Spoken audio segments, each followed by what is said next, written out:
Hello, good people. This is Emmanuel Sanyi Safali bringing you yet a very special episode of the Promise Insurance Show.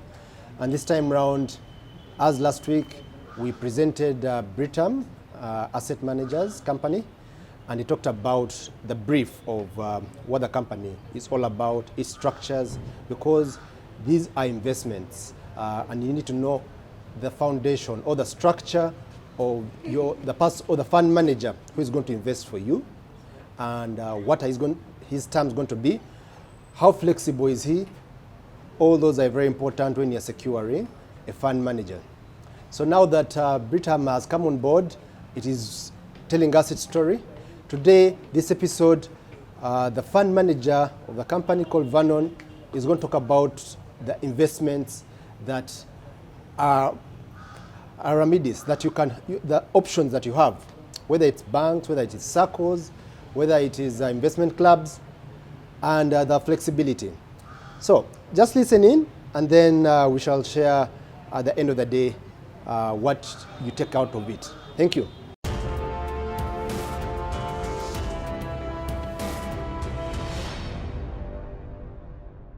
My name is Vernon Kihuguru, the investment manager at Britam Asset Managers. And I know some of you have been very, very eager for this section, so we will dive into it. This section will deal with the investment opportunities going across our theme of how to invest smart in this economy. Ronald has already given you a bit of a background of who we are as a company, but also at the beginning of this presentation, he was able to give you an overview of where we are in the economy. So the reason why we thought it very pertinent to have a discussion like this is because the last 2 years for everyone have been quite difficult. Difficult in the sense that they have been very uncertain. We started off 2020 with a pandemic, something that had not been experienced in most of our lifetimes. We then went on to see how the economy, not only locally, regionally, or globally, started to recover based off of such a disruption. Then we went into a global economic war that's happening between Ukraine and Russia, that then saw a lot of effects spilling over to us. A lot of people did not know how important some of these trade partners are to us as a country. But we have now been able to see what effects those have had, especially supply chain disruption. And now we are also starting to see how we have controlled that, both politically, socially, and economically within the country, and then how we are now going to move forward from this. Because at the end of the day, we do have to recover from this. We have to move on. We still have to make money for our households. So how are we going to do this utilizing companies like Britam that offers services that would then reduce that gap that has been created over the last couple of years? So moving on to the start of the presentation, like any other decision that you make as an investor, as an individual, as a parent, as a child, as a professional, you need to be able to answer certain questions when you're making certain decisions. So the 5 W's come into effect here: who, what, when, where, and why. These are things that you need to be able to categorize yourself into when making certain decisions. For this particular webinar and in this conversation that we're having today, it is how to invest. So the beginning is to answer the question, who am I and where am I within that journey? So we have an illustration here on this page on individual investor life cycle.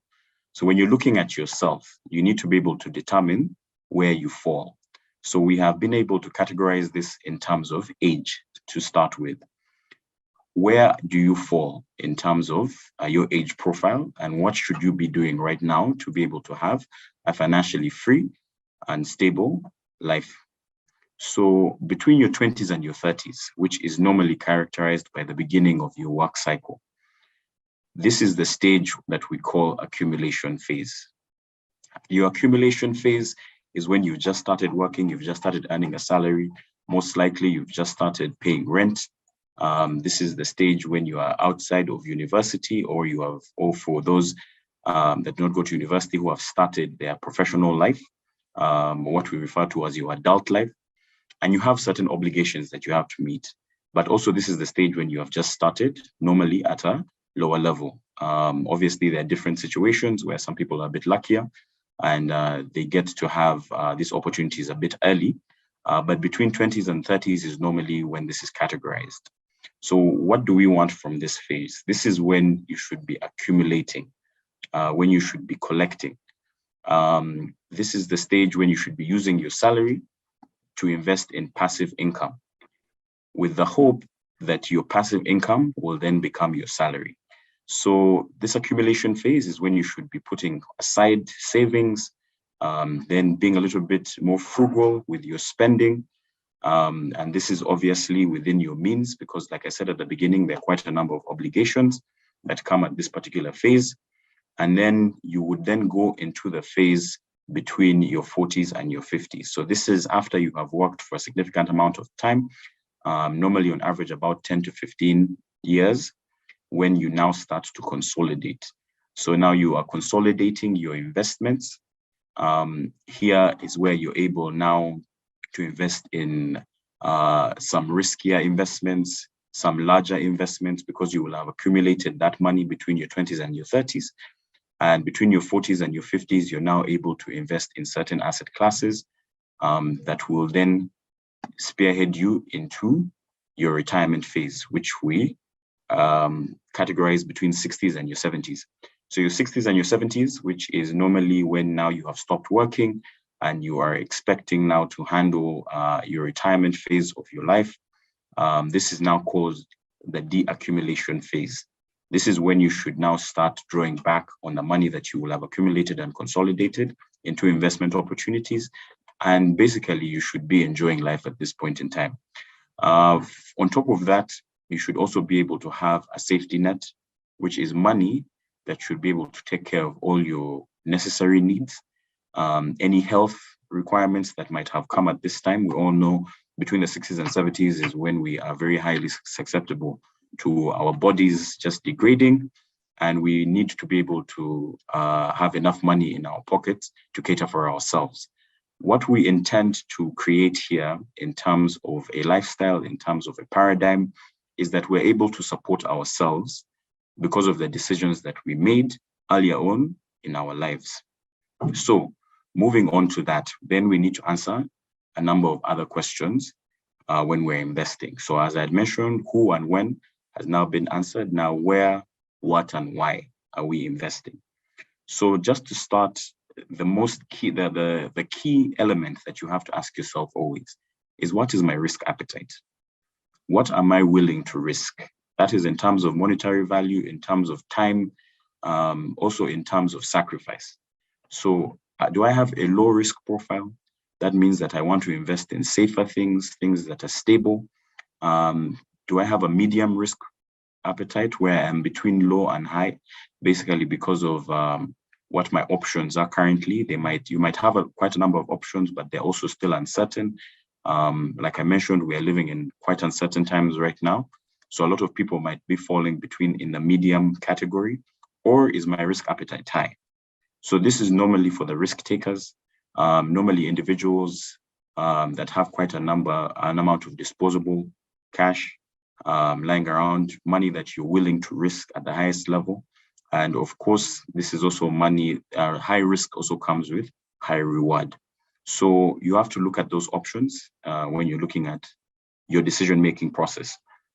So that is within determining what your risk appetite is. Very key in the investor life cycle. Secondly, what are my liquidity needs? So how soon do you require access to the funds? And this also comes into the age bracket. So are you of the younger generation between 20 to 40, where you might have an extra 40 years that you're expected to live? Are you between the age of 40 and 50? Or are you above 60 where you're in retirement and you need cash immediately? So you have to look at your liquidity needs, and this takes into account your inflows, which basically could be your salary, some income that you're already earning that can sustain you, and then you can use some of your extra or disposable cash to save, Or are you at the point where you have stopped now earning maybe an official salary from a corporate job, and now you need more inflows than you have more outflows than you do inflows? So that is also quite key to determine what your liquidity needs are. The third thing is the expected return. So what do I want to earn? Do I have a particular target when I'm investing? Do I want to buy a house? Do I want to buy a car? Do I want to go on holiday? Do I want to pay for my my children's school fees? Or do I want to save for retirement? So within the products that we have, or within the advisory capacity that we have as Britam, this is where our professionalism comes in, where we're able to determine for you what you should require, where you tell us what you require, and we work backwards to help you determine what it is that you should be returning on a yearly basis from certain investments that you're earning to be able to meet whatever goal you have. One thing you would definitely compare this to is inflation. That has been a very huge question and a conversation over the last 3 to 4 months. And this is because for one of the very first times as individuals within this market, or as individuals in Uganda, we're able to see the impacts of inflation firsthand. And I'll say that because previously, we've had very numerous changes in inflation over the past couple of years. Previously, it was affected mainly by the election cycle. So every election period, you would normally see inflation spiking. And that was because you would have the government coming into the market to borrow quite a bit of money to be able to meet certain promises that they had made, big developmental projects, or to finish up some of the things that they had been mentioned in their manifesto. So we would see inflation going up because of some of these factors. This particular time, as Ronald had mentioned earlier, our inflation, which is mainly imported inflation, has been affected by majorly 3 things. We've had supply chain disruption over the last 2 years, mainly due to COVID and the restrictions. We've had disruption from the Ukraine war that has majorly affected oil prices, and we've seen that from what we've seen in the pump prices and the Shell and the Petros and all these other gas stations that we use. I even had a joke the other day when somebody said that what this inflation has shown us is that we can all actually afford V-Power.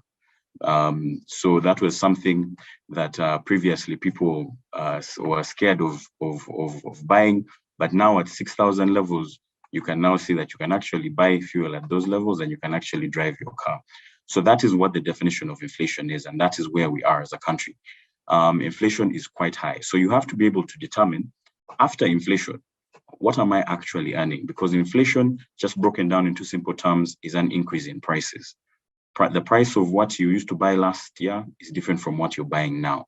So if you're investing in something and you're looking at a return, so if you're looking at a return, whether it be in property, in bonds, in products that like the ones Britam offer, after you get that return and you remove inflation, what are you actually spending on? Because that money that you're going to earn, you're still going to have to buy the same things that you bought before. And if their prices are higher, that means that your actual return or your real return is what is left. So you also need to be able to determine what that is. In terms of investment horizon, what is your investment horizon? Do you want to invest for 1 year, which we normally term as short term, on the medium term, which is between 2 to 5 years, or do you want to invest long term, which is above 5 years? That should also come into handy when you're picking the particular product that you want to invest in. And lastly, who are you going to invest with? So normally we ask ourselves, where are we going to invest this money? What are the opportunities within the market? So as Britam, as one of your fund managers, Ronald had mentioned, it took some time to explain to you who we are as a company, what our goals are, our values, our strategy. That just explains to you where our experience comes from, 50 years of cultivating financial professionalism, as well as determining how we can provide these services to you. So that is very key in determining who you pick as your investment partner. At the end of the day, we are partners. You are trusting us as well as we are trusting you to be able to make good decisions, and you are trusting us with your money to be able to give you those returns. So those are the key questions that you should be asking yourself before you start to make any investment decisions.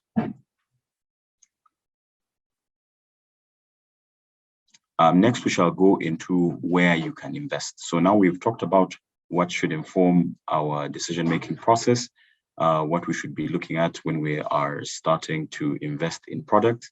Now let's look at where you can invest in. So this is specific to Uganda and the opportunities that we have. Of course, there are multiple investment opportunities, and one of our goals as Britam is to be able to bring these opportunities to the market. Ronald had mentioned that we are one of the companies that has the only license for the fixed income money market fund, and that falls under the fixed income segment. So under the different asset types, the main asset classes that we normally look at are fixed income, which are interest-bearing assets. These are normally assets or investments where we earn income from them. We invest in them and we earn income. It's more of an issuing of debt to somebody, and then they owe you more money than you have given them back. On the equity side, these are opportunities where you get a chance to own a part of a business, and then you are rewarded either with dividends or by selling that company at a higher value than you originally bought it. These two are the main investment opportunities that we have within our country, fixed income and equities, and they're the ones that are more readily available. Some of the other asset classes are commodities. So these are physical goods, which you can, with an end use that you can invest in. Most popularly, you've seen that Uganda became a very big gold exporter.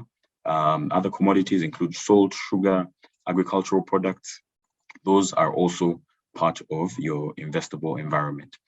On the alternative side, which is just outside of the traditional space that we work in, there is property.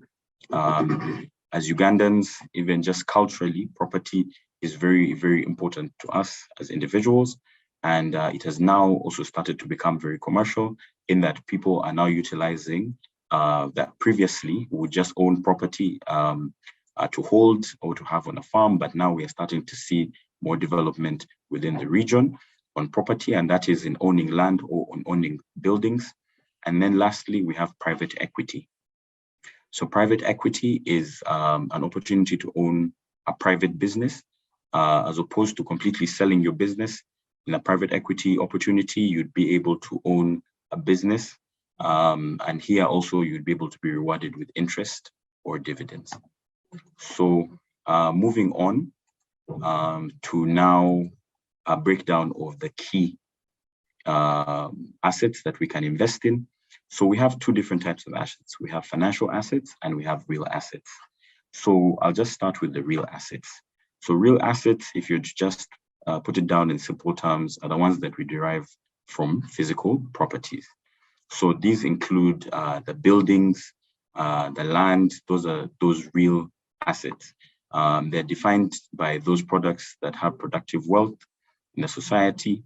Some of their characteristics is they are less liquid than the financial assets, and this is mainly because you would have to sell a real asset to be able to realize that profit. So just in simple terms, if you were to sell land, you would have to find a willing buyer and then be able to exchange that.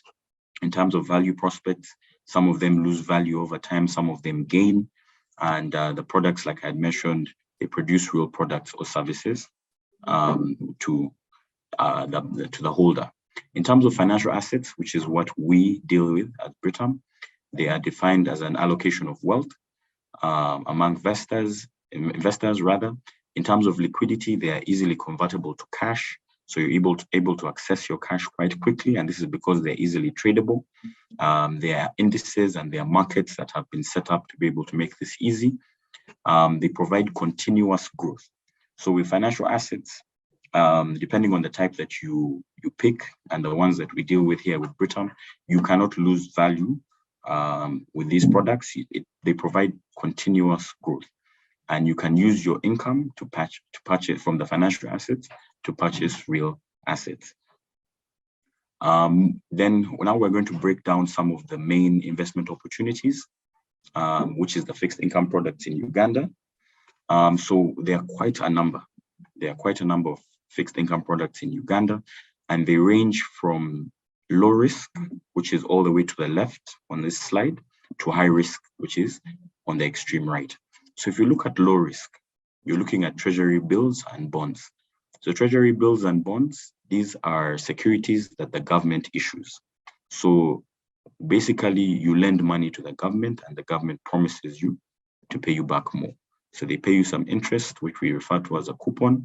And then at the end of that period of investment, right now you can have an investment from 3 months all the way to 20 years. And that investment, then at that maturity, they will give you back your principal or your face value that you invested. These are referred to as risk-free. They generally do not possess any risk because they are guaranteed by the government, and they are referred to then as risk-free assets. When you move then to slightly riskier assets, but still low risk, you look at the bank deposits, microfinance and SACCO deposits. So for some of you who are in SACCOs, normally you invest this money on a periodic table, and then periodic time rather, and then you're able to access some of these benefits of a SACCO organization where you can get loans, as well as with a bank. These are also low risk, where your default risk from a bank is quite low. The expectation is that banks are not going to close in one day. So these are also referred to as safe assets. And then where you find us, right in the middle, where we have high liquidity, and then risk-adjusted returns, which are quite high, but then we still consider ourselves low to medium risk.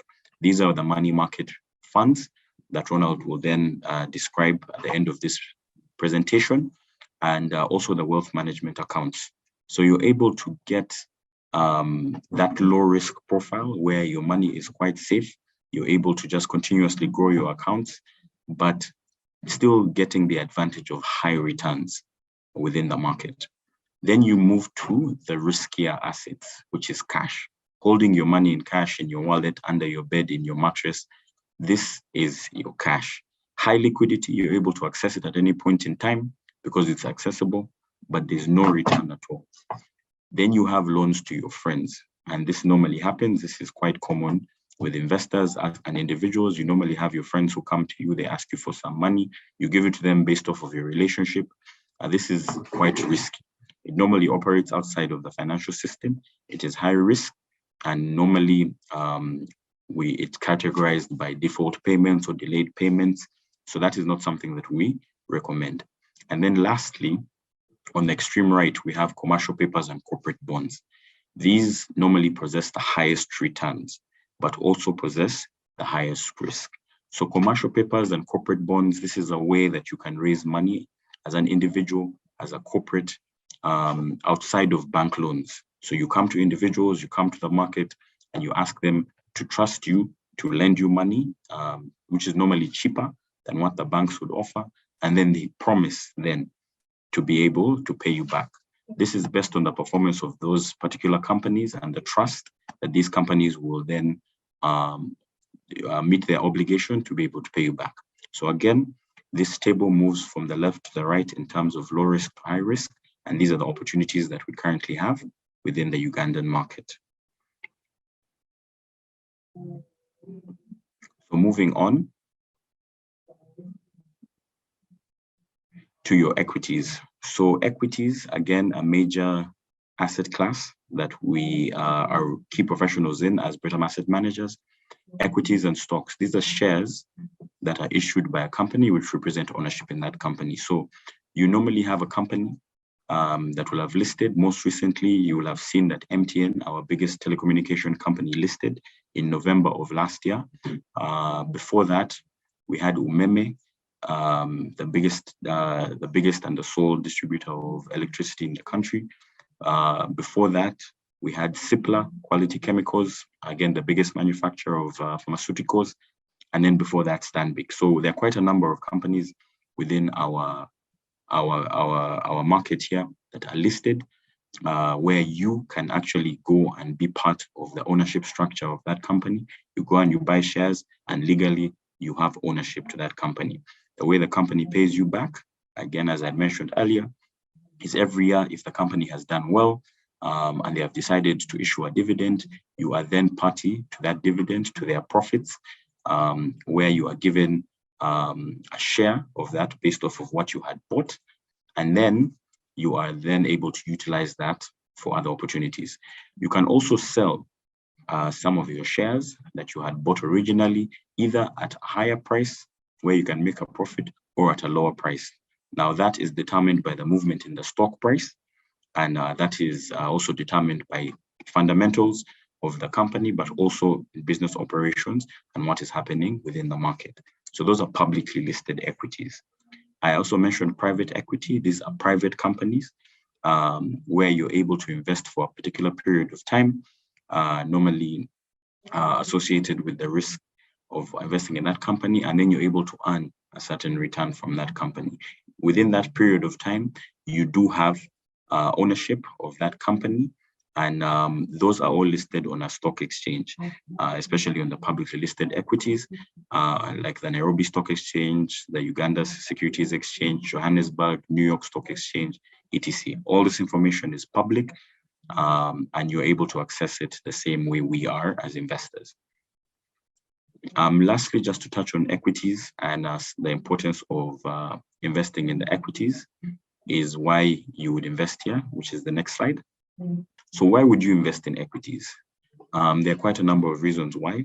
Equities are quite high risk in the spectrum. One of the things that you're not able to determine or able to control is the stock price. There are quite a number of things that affect the stock price that could either make it go up or it could make it go down. So that makes it very, very high risk. But on the other hand, equities are also an opportunity for you to get very high return. So as we've been mentioning, Ronald will break down our products and where our interest ranges are. Property is one of those asset classes where you can earn over 20% in a month. And that can depend on the movement in the stock price. But timing that opportunity is quite difficult for individuals. So that is why we have a dedicated service, a dedicated team that deals with equities. They continuously track this to be able to find opportunities, entry points and exit points where our clients are able to benefit. So you're able to have that price appreciation, that large movement where you're able to earn quite an amount in a short period of time. Liquidity. You're able to get liquidity from this opportunity where you can cash out in very efficient markets and access your cash. There is return enhancement. This is also part of the diversification process where you should not hold all your eggs in one basket. So this gives you an enhancement on the already stable return that you might be having. And obviously diversification. It's always good to spread your investments so that you do not lose based off of certain factors. I'll just give you an example. What this period, these last 2 years have taught us as investors, but also as an individual, by myself as an investor, is that we saw how certain sectors were crippled completely by the introduction of the pandemic. By going into lockdowns, we saw the services sector take a very, very big hit.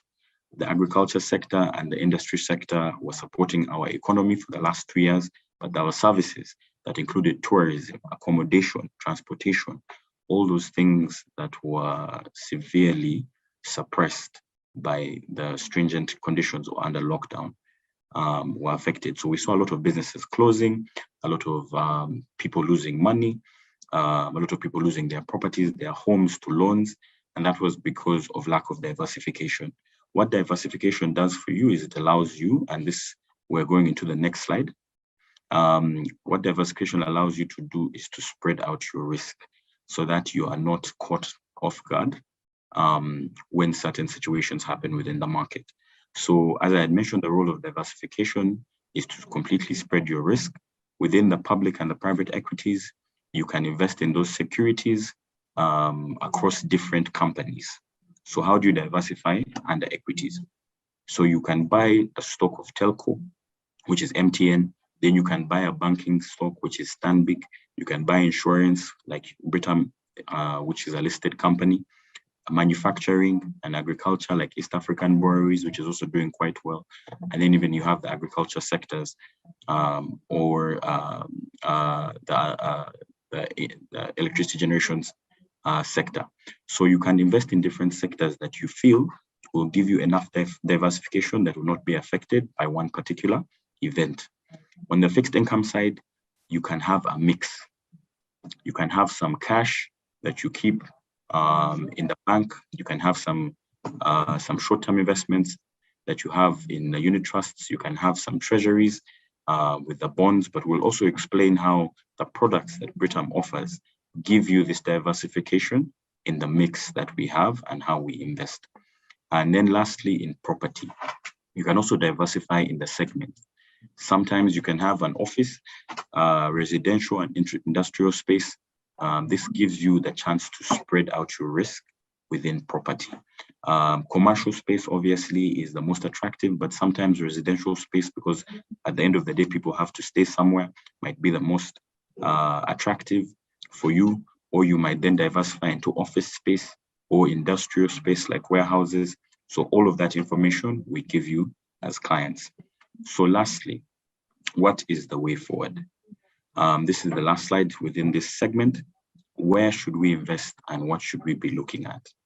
So one of the key things to figure out, especially with financial assets and the ones that we provide as Britam, is what we want you to do is to have in the back of your mind, is that if you do not figure out a way to make money while you sleep, and that is your passive income, there might come a day when you start to lose money, when you start to lose sleep because you're looking for money. So what we are trying to do is to be able to bridge that gap. We want you to have this passive income. We want you to be able to work now for your active income, and then later for your passive income to work for you. So for those long-term investors that will look at all those factors, risk appetite, horizon, time period, the choice in investments, for those long-term investors who have an eye for future and appetite for risk, if you have a high risk, we normally encourage you to then go into equities. Equities, you have to be a bit patient because they are quite volatile, so the prices go up and down. But within those fundamentally sound companies that we research and we suggest and we recommend, we have a long-term standing on those, on our research, on our analysis, and we believe in the opportunities that those create. For investors who are a bit risk averse, which is you have less risk, a less horizon, you have this cash, we encourage you to buy fixed income products. So these are the ones that have more of a short to medium term horizon. You're still able to now look at opportunities within the market to be able to get enhanced returns. So some of these returns are quite high despite the time horizon and the type of product. And also you're able to access your cash. So at the end of the day, you need to be able to access your cash for whatever reason that it is that you need. And we are very glad to be able to provide opportunities that deal with all of our investors' needs. So that brings me to the end of our presentation. I thank you for the participation and for paying attention, and will be available during the questions and answer phase. And now I will hand it back to Ronald, our General Manager, to conclude with our products. Thank you. All right, you have heard it from the horse's mouth. Vernon has really explained the bit of the corporate investments, the pensions, which we call the pensions, the corporate pensions. Now, we shall also look at what the unit trusts are all about. Unit trusts has been the talk of 2021 and 2022. So now we want to understand deeper how they really work.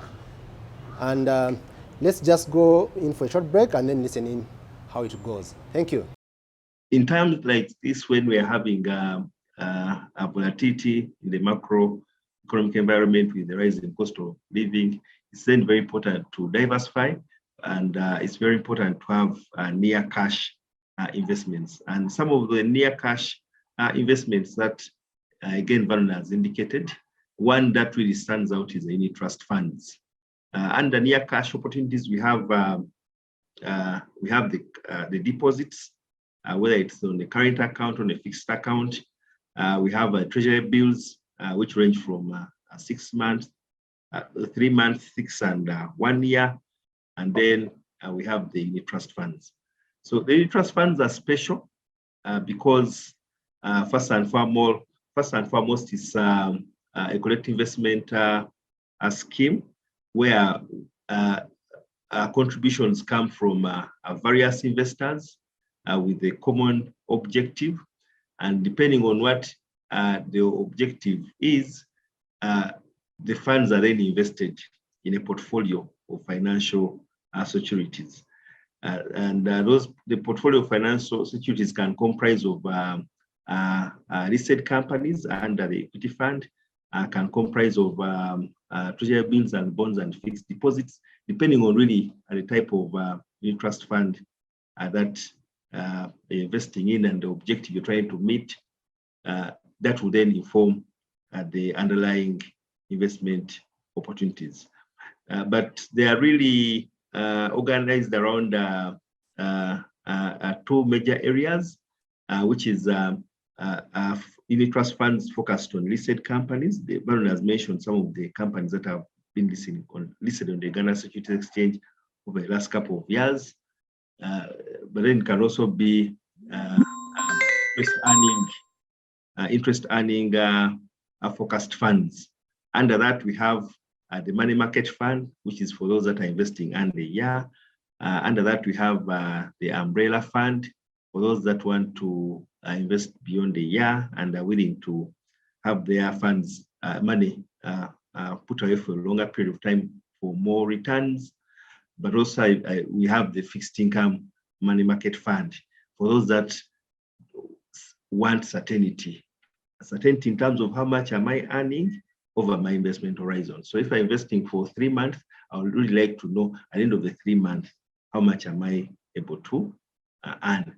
But also the fixed income money market fund provides some flexibility because you're able also to take out payments on a monthly basis without being penalized. And that's within the structure of the fund. So for example, you could say that maybe every month you want interest to be returned to your account, or a portion of the initial contribution together with interest to come to you to be able to meet certain obligations. That is also possible within that fund. So we see that it carries a bit of flexibility in addition to offering certainty.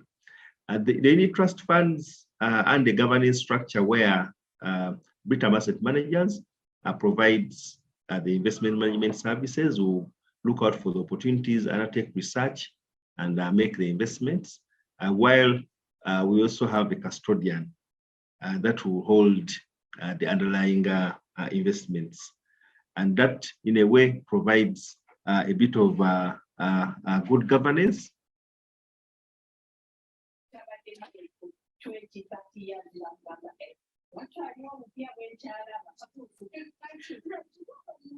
Yeah, then on the top of the governance structure, we have the trustee, and the trustee is the most important party in the governance structure because the trustee supervises, the fund manager supervises the custodian to ensure that the operations of the fund are within the regulatory requirements and are within the obligations as put within the trust deed and rules. So unit trust funds, again, I'll continue, have some more attractive features. The most important one is the tax exemption. I'll be able to show you a comparison so that you see why with the tax exemption on investment, tax exemption, the income coming to the customer, you're then able to have better returns compared to the other alternatives. Because I've mentioned in these times, you need to focus on cash and near cash opportunities. So then we'll cast a spotlight on how then the comparison between the Britam unit trust funds compare with, for example, the fixed deposits, and again compare with, for example, placing money away for a longer period of time, going into treasury bonds. That is investing beyond 1 year on the side of government debt securities. The number of other advantages, this is really economies of scale. Minimum investment amount is 100,000. Again, that is pooled together with the other investors, and that is invested together. So with the pooling of funds, that allows for some lowering of costs. So somebody who is investing 100,000 earns the same as somebody who is investing, for example, 1 billion, because the costs are standardized and someone who has a low amount of investment is able to have the same advantage because of the economies of scale. Professional management is key, that I've emphasized. Liquidity is another important feature because you're able to come in and come out. For the ones that have certainty, the fixed income money market fund, we're able to build in monthly payments. So that also in a way provides for liquidity. So when you look at the macro expectations, we see that the economy is going to be performing below the long-term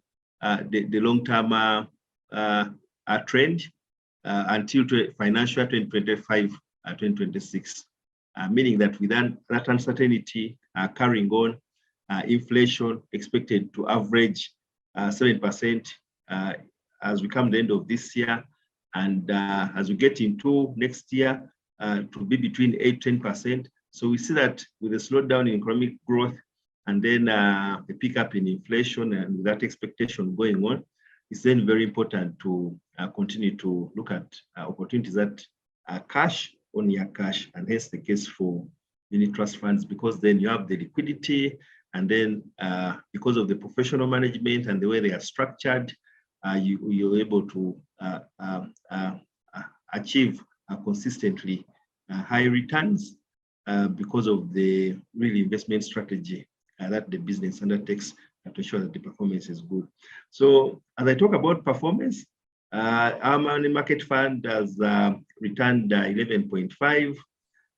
The umbrella fund has been returning about 11.8. And then the Britam fixed income money market fund has been returning about 10.75. And that is net taxes. And how that is comparing to what is available in the market, we just move to that. This is the governance. So before I show you that comparison, I'll just show you a bit of a snapshot of the governance. So we see that Britam asset managers, the fund manager, we have the regulator, who is the Capital Markets Authority, the trustee, that is the supervisor, and ensures that the various service providers meet the obligation, but also undertakes inspection on the fund, just to ensure that it really is operated in line with existing regulations. We have our auditor, who is a PwC, and then the return is 10 to 12%. It keeps fluctuating, apart from the fixed income money market fund, where it is fixed at the moment, 10.75% net. And then we see that there are different limits coming from both the CMA and UBRA.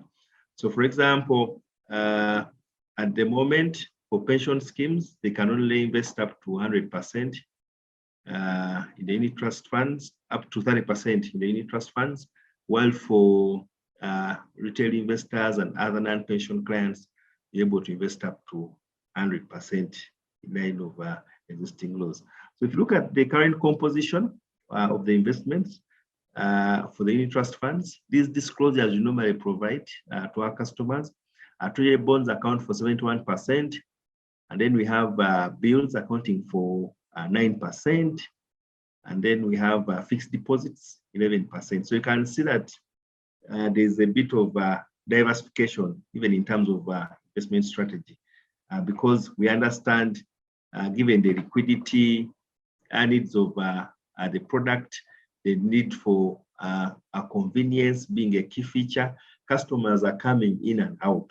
At any point in time, there should be money available to meet those obligations. On the other hand, money is then optimized to extract higher yields. And that's why you see 71% of the funds actually invested in treasury bonds. And that, in a way, provides the balance between liquidity and then the need to provide good returns, which is a key feature, because we've really seen that unit trust funds provide better returns compared to other to the alternative short-term investment opportunities. So this is the Britam money market fund. Is open-ended. Interest fluctuates daily depending on market performance. At the moment, it's trending 11.5. I indicated a bit on the umbrella fund, that's about 11.8 at the moment. And then turning to the other investment solutions, we also organize these same products around foreign currency opportunities. So for those that are invested in, would like to invest in dollars and Kenya shillings, we're also able to provide that through our Kenya office. Looking at the fixed income money market fund, it's really the same features, just that the certainty, as you can see, the different months there, and obviously the quotation for rates applicable to different tenors. What's important is that it's organized in a tax-free environment. So investments as they're being done, they benefit from a tax exemption, and then when the interest income again is being distributed to the customer, there's a benefit of tax exemption. So that allows for some room for the business to have better returns. So now we'll look at a money market securities analysis, and here really is an assessment of how various money market rates are faring. So we'll start off with the deposits. At the moment, if you take the period ending of September, so we can see that deposits, if for 3 months, the rate average general in the market is 9%, 6 months is 10%, 1 year is 11%. Now, obviously, we understand that deposits are subject to withholding tax of 15%. When we net off that, we said the net returns then range between 7.6 to 9.3 after taxes as at end of September. If we apply the same analysis treasury bills at the end of September, the 3 months closed at 9.3%, 182-day bill 11.8, and then the 364-day bill 14%. When we apply the applicable taxes on bills, we know that withholding tax on bills is 20%. Again, we said those rates come down 7.4 to 11.2. So when we cast this against the performance of the unit trust funds, we've seen that at the moment, the money market fund is yielding 11.5, umbrella 11.8, so that at a net tax level, the unit trust funds actually are performing better, with the exception of the fixed unit trust fund, because for 1 year, the fixed unit trust fund is yielding about 10.8, yet we see that the rates on the 364-day have been picking up above 14%, and that places their net after-tax return over 11%. So really, this is the basis for us to then say that given the tough economic environment we're living in, with the rising cost of living and the same expected to escalate, it's then important to diversify in a number of investments, and unit trust funds is one that we would like to present to you for your consideration. Wow, welcome back for that insightful discussion from Vernon, and this has been such an eye-opener, I believe, to most of us. You have learned how pensions work, you have learned how circles work, you have learned how the unit trusts also briefly work. Of course, there are some other examples we shall go into. Of course, depending on how much you're putting in, you can always reach out to us so that we can give you illustrations of how much you want to put in and how much you get out, depending on how long you can get it out. But remember, there's also the flexibility. These are unit trusts, because they're collective investments. Anytime that you wish to get them, you can always reach us, and within 2 days, you'll be getting back your money on your bank account that you had registered with us. So I want to thank you for your attention you have given us this time round. Please tune in next week for yet another episode like this one. And this time we shall delve deeper into the question and answer sessions. And till next time, I remind you to hope for the best while preparing for the worst. I remain Emmanuel Sanyi Safali, bringing you the Promise Insurance Show here on U24 and on the YouTube channel. That is the Promise Insurance Show. on YouTube and also the YouTube channel of U24. Thank you till next time. Adios.